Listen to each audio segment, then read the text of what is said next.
to chain every one of us to an omnipresent digital eye. The bill, as you know, has been said before, was rammed through the Senate with brazen disregard for debate. That was a blatant slap in the face for democracy itself, ladies and gentlemen. But let me make one thing clear. This is the hope. The fight is far from over. The bill still has to go through the House of Representatives. So what are we going to do about it? What are you going to do about it? Are you going to quietly consent as your freedoms, as your privacy is auctioned off to the highest bidder? Are you? No. This legislation, ladies and gentlemen, binds your most private details, your identity itself, into a single digital profile directly under the puppet strings of Big Brother. And they sell this Orwellian nightmare as convenience, as safety, lies packaged under the cloak of security. Imagine that. Government protecting us. Where have you heard that before? And, you know, it would be good to think that there could be some legislation that stops this digital ID from going any further, from being compulsory. But the reality is, right now, it's compulsory in some instances. The government has actually got in the bill exemptions so that, for instance, a bank could say, if you want to bank online, you must have this. And guess what? If you don't want to have digital ID, you've got another option. You can go to one of the many branches that we're currently closing down or making cashless. Just remember, ladies and gentlemen, a government that is big enough to give you everything is a government big enough to take away everything that you have.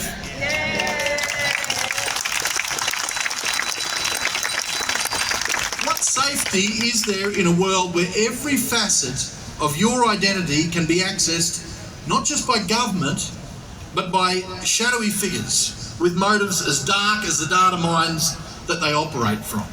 We've seen chilling previews of this story before in places like communist China, where digital IDs and social credit scores clamp down on every citizen's freedom like a vice. Do you want a future where your worth is measured by compliance, where dissent is suffocated by digital shackles? It's not a future that I want. Ladies and gentlemen, this isn't just about privacy. It's about preserving the essence of what it means to live free from the invasive tentacles of a surveillance state. And it's time to raise our voices louder than ever.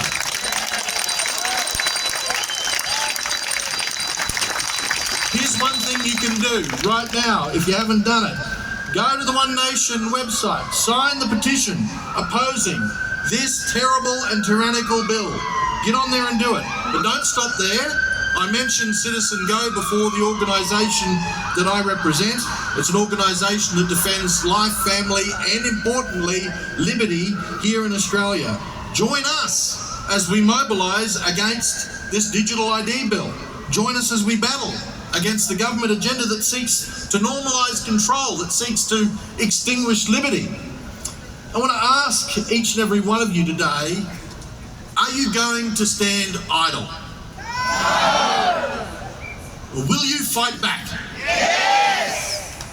If you want to fight back, repeat after me. We will not be profiled.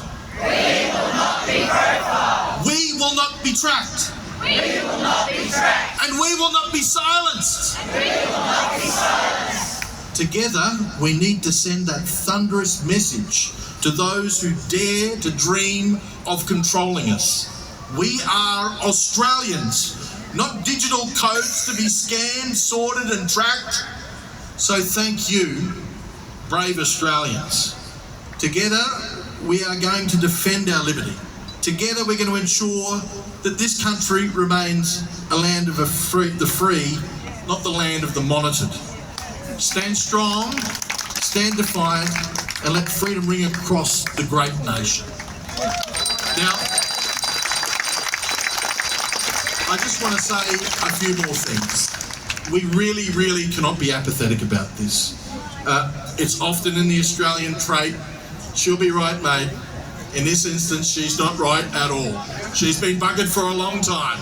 And we all need to get off our backsides and do something. Because if this bill is left unchecked, if it's left to pass the Parliament, then it could become the most coercive tool in the arsenal of any government that seeks to control you rather than what they should do according to our Constitution, which is serve you.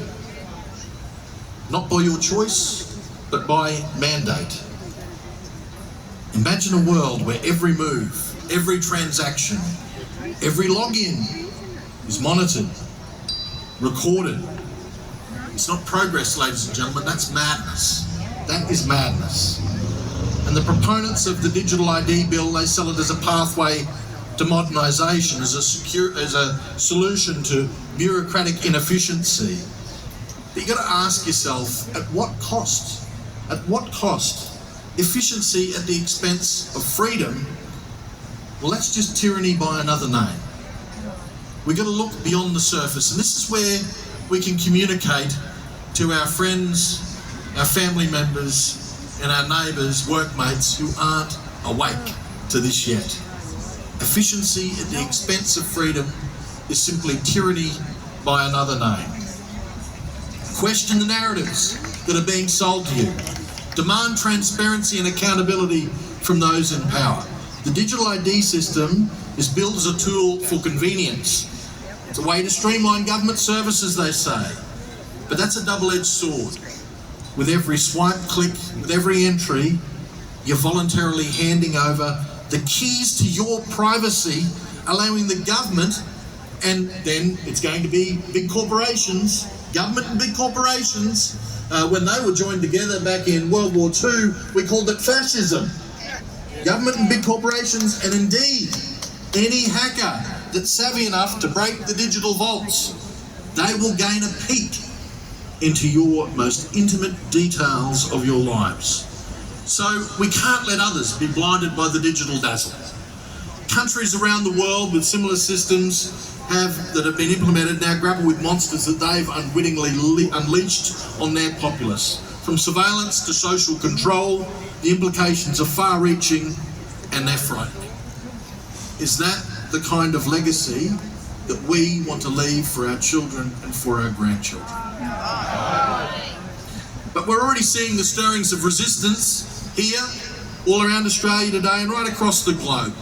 People standing up for their right to privacy, their right to live without undue interference from government or big corporations. So let's draw inspiration from those movements. Let's join with groups and allies who want to understand that true freedom means keeping government out of our private affairs.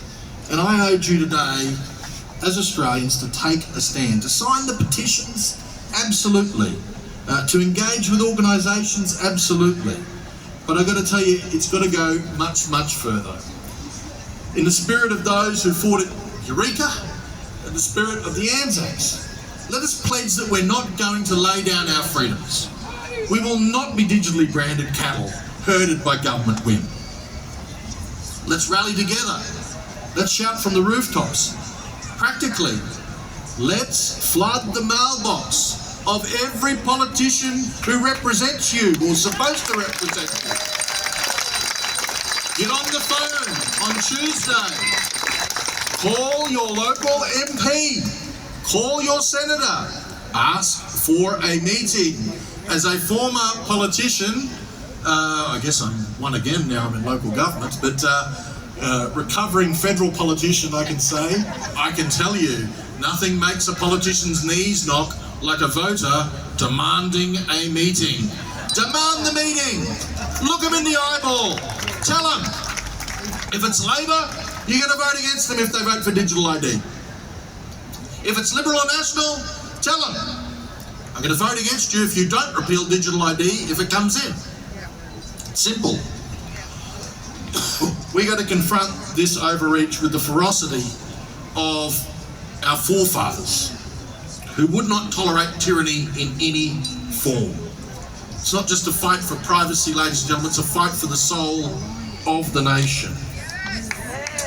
It's a personal issue, not just a national issue.